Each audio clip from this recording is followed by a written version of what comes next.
salut à toi, bienvenue à toi sur ma vidéo, bienvenue à toi sur ma page. N'hésite pas à partager, à t'abonner, à liker afin que tu me fasses plaisir et que je fasse d'autres vidéos qui sont meilleures que celle-ci. Alors mon ami, j'aimerais te dire que aujourd'hui nous allons parler de la fin du monde.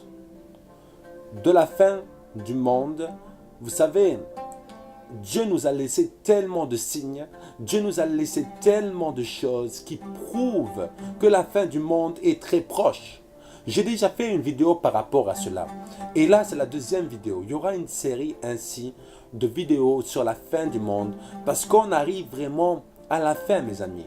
Nous sommes vraiment à la fin du monde.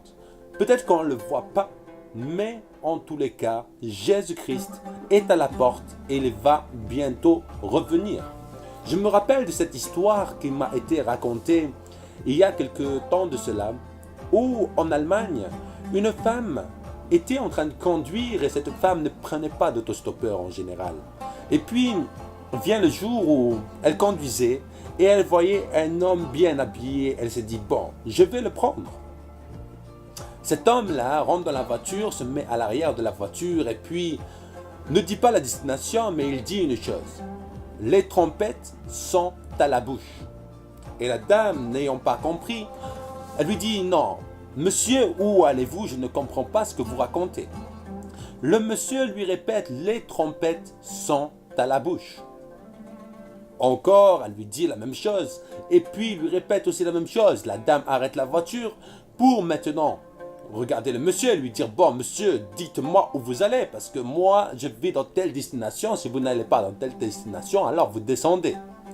Mais à la stupéfaction de cette dame, elle se retourne dans la voiture et elle ne voit plus personne.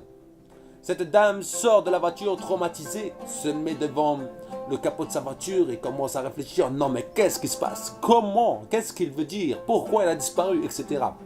De là, une voiture de police passe dans le coin et elle voit une dame affolée sur le capot de sa voiture. Madame, que se passe-t-il? Madame, qu'est-ce qui se passe? Et la dame a dit, messieurs les policiers, si maintenant je vous raconte ce qui m'est arrivé, vous ne croirez pas. Vous ne croirez pas. Et les messieurs lui disent, les policiers lui disent, non mais dites-nous, nous sommes intéressés quand même. Ne vous inquiétez pas, tout ça. Et puis elle leur raconte l'histoire. Un des policiers est tombé dans les pommes. Est tombé, il a fait un malaise. Et puis la dame elle lui dit non à son collègue, mais qu'est-ce qui se passe? Pourquoi a-t-il fait un malaise? Et le monsieur, le policier lui dit, cela fait la 7e fois de la journée qu'on nous raconte la même histoire. Alors mes amis, préparez-vous, repentez-vous tant qu'il est encore temps. Nous allons lire ensemble dans Joël chapitre 3 au verset 3. Je lis au nom du Seigneur Jésus-Christ. Je ferai des prodiges dans le ciel et sur la terre du sang, du feu et des colonnes de fumée. Verset 4. Le soleil se changera en ténèbres et la lune en sang avant l'arrivée du jour de l'Éternel, de ce jour grand et terrible. Nous allons lire aussi dans Luc chapitre 21 verset 25, Luc chapitre 21 verset 25. Verset 25, je lis au nom du Seigneur Jésus-Christ. Il y aura des signes dans le soleil, dans la lune et dans les étoiles. Et sur la terre, les nations seront dans l'angoisse, épouvantées par le bruit de la mer et des vagues. Des hommes rendront l'âme de terreur dans l'attente de ce qui surviendra sur la terre, car les puissances célestes seront ébranlées. Alors on verra le Fils de l'homme venir sur une nuée avec beaucoup de puissance et de gloire. Verset 28, il est intéressant. Quand ces événements commenceront à se produire, redressez-vous et relevez la tête, parce que votre délivrance est proche. Dans Matthieu chapitre 24, versets 29 à 31, Matthieu chapitre 24, versets 29 à 31, nous allons lire au nom du Seigneur Jésus-Christ. Aussitôt, après ces jours de détresse, le soleil s'obscurcira. La lune ne donnera plus sa lumière, et les étoiles tomberont du ciel, et les puissances célestes seront ébranlées. Alors le signe du Fils de l'homme apparaîtra dans le ciel. Tous les peuples de la terre se lamenteront, et ils verront le Fils de l'homme venir sur les nuées du ciel, avec beaucoup de puissance et de gloire. Il enverra ses anges avec la trompette retentissante, et ils rassembleront ceux qu'il a choisis des quatre coins du monde, d'une extrémité du ciel à l'autre.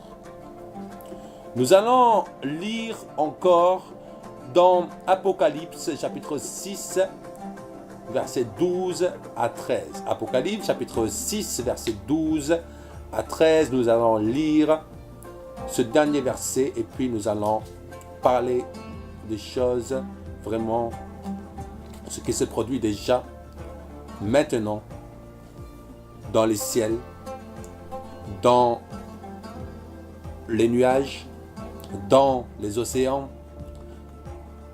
que les trompettes, on entend des trompettes, des bruits de trompettes depuis des années maintenant. Beaucoup de choses, mes chers amis, mes chers frères et sœurs, qui montrent que le Seigneur Jésus-Christ est vraiment à la porte. Donc au verset 12 du chapitre 6 d'Apocalypse, nous allons lire au nom du Seigneur Jésus-Christ. Je regardais quand l'agneau ouvrit le 6e sceau. Il y eut un grand tremblement de terre. Le soleil devint noir comme un sac de crin. La lune entière devint comme du sang. Et les étoiles du ciel tombèrent sur la terre comme des figues vertes d'un figuier secoué par un vent violent.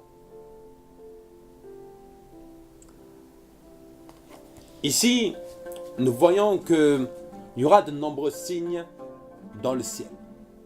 Il y aura de nombreuses choses qui vont se produire dans le ciel. Il y aura des choses qui vont se produire sur la terre. Il y aura des choses qui vont se produire dans les océans. Et tout cela, c'est l'avènement du Fils de l'homme, de Jésus-Christ, notre Seigneur et Sauveur. Notre délivrance approche, mes amis. Notre délivrance approche. Et nous voyons, mes amis, que les nations, déjà, se posent des questions. En 2017, en Israël, il y avait un nuage qui a entouré Jérusalem. Ce nuage était en cercle et il a entouré Jérusalem. Aussi, des trompettes ont été entendues à ce moment-là. J'ai eu des témoignages, mes amis. J'ai eu des témoignages par un frère qu'à 2 heures du matin, il a vu l'étoile du berger brillante comme un phare, comme un stade. Il était choqué, mais il savait que c'était marqué dans la parole de Dieu. Il y a d'autres frères qui ont vu des apparitions angéliques, des apparitions. Moi-même, en 2012, j'étais sur les pentes de la Croix-Rousse à Lyon et là, j'ai vu en fait une boule de feu traverser le ciel et il y avait 2 points en parallèle, 2 petits points. La boule de feu rentre dans les points et tout disparaît. Je ne suis pas en train de vous raconter des choses bizarres. Je suis en train de vous raconter des choses que j'ai vues, que mes yeux ont vues. Alors mes amis, j'aimerais vous dire que le Fils de Dieu, Jésus-Christ de Nazareth, revient très bientôt. Il y a des bruits de trompette. En janvier 2016, au Maroc, des trompettes ont retenti. Des gens ont entendu des trompettes. En 2017, en France aussi, des bruits de trompettes ont été entendus. Tout cela, mes amis, prouve que Jésus-Christ est à la porte. Tout cela, mes amis, prouve vraiment que Jésus-Christ est à la porte. La lune aussi s'est transformée en rouge en 2015 et 2017. Alors, nous voyons que de nombreux signes sont dans le ciel. De nombreux signes, mes amis, sont dans le ciel. Nous avons vu des tsunamis, nous avons vu des tremblements de terre, nous avons vu beaucoup de choses qui montrent que la fin des temps est très proche. Ce livre-là, la parole de Dieu, qui n'est pas falsifiée, parce que beaucoup pensent qu'il est falsifié, mais en vérité, les écrits de la mer morte ont prouvé l'authenticité de ce livre-là. L'authenticité de ce livre-là a été prouvée. Et nous voyons cela par des preuves. Par des preuves, par exemple des prophéties. Qui pouvait savoir si ce livre-là est falsifié? S'il ne vient pas de Dieu, qui pouvait savoir qu'il y aurait des signes dans le ciel, dans la terre, dans les océans, dans les mers? Qui pouvait savoir? Qui pouvait savoir? Dieu existe. Dieu existe. Jésus-Christ est le Fils de Dieu. Jésus-Christ va bientôt revenir. Et il ne vient pas pour tuer des porcs, ni pour casser des croix, mais pour prendre ceux qui sont avec lui. C'est-à-dire moi, c'est-à-dire si toi tu acceptes le Seigneur aussi dans ta vie, tu seras parmi les élus de Dieu.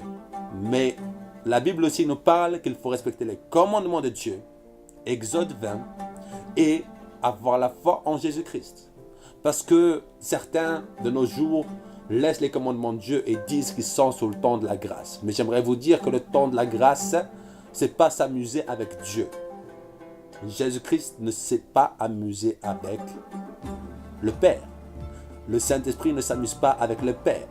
Le Saint-Esprit ne s'amuse pas avec Jésus. Le Saint-Esprit, voilà. Et le Père n'est pas un jouet.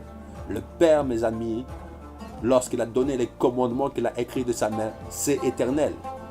Alors mes amis, vraiment, repentez-vous, vous qui commettez peut-être l'iniquité aujourd'hui, et faites une prière comme celle-ci que tu peux faire avec moi aujourd'hui afin de renouveler ton alliance avec Jésus ou d'accepter Jésus-Christ dans ta vie. Nous prions le Seigneur. Seigneur Jésus-Christ, j'aimerais te donner ma vie. J'aimerais me repentir de mes péchés. J'aimerais que tu pénètres dans mon cœur et que je sois guidé selon ta volonté et uniquement selon ta volonté. Délivre-moi de l'emprise satanique, des liens sataniques qui me retiennent au lieu des ténèbres. Je veux marcher avec toi à partir d'aujourd'hui. Je crois que tu es le Fils de Dieu, que tu es mort pour mes péchés et ressuscité au 3e jour. Merci Seigneur Jésus-Christ. Au nom de Jésus-Christ. Amen. Nzambe apambolayo. Witekaduire, Mungu akubariki et à bientôt. N'hésite pas, je te le redis, de partager la vidéo, de liker, de t'abonner afin de m'aider à faire progresser cette chaîne et que des personnes puissent encore, mes amis, être dans le Seigneur Jésus-Christ. Et n'oublie pas une chose aussi, va évangéliser. Parce que nous qui avons la lumière, nous devons parler de la lumière que Dieu nous a donnée. Cette lumière, Jésus-Christ, nous a éclairés, a éclairé nos ténèbres, nous a sortis des ténèbres. Mais maintenant, c'est à toi d'aller en parler. C'est à toi d'aller témoigner. C'est à toi d'aller dire aux personnes qui ne connaissent pas Jésus-Christ, qui sont dans les ténèbres, que Jésus-Christ les aime et qu'il revient bientôt, que c'est le temps de se repentir.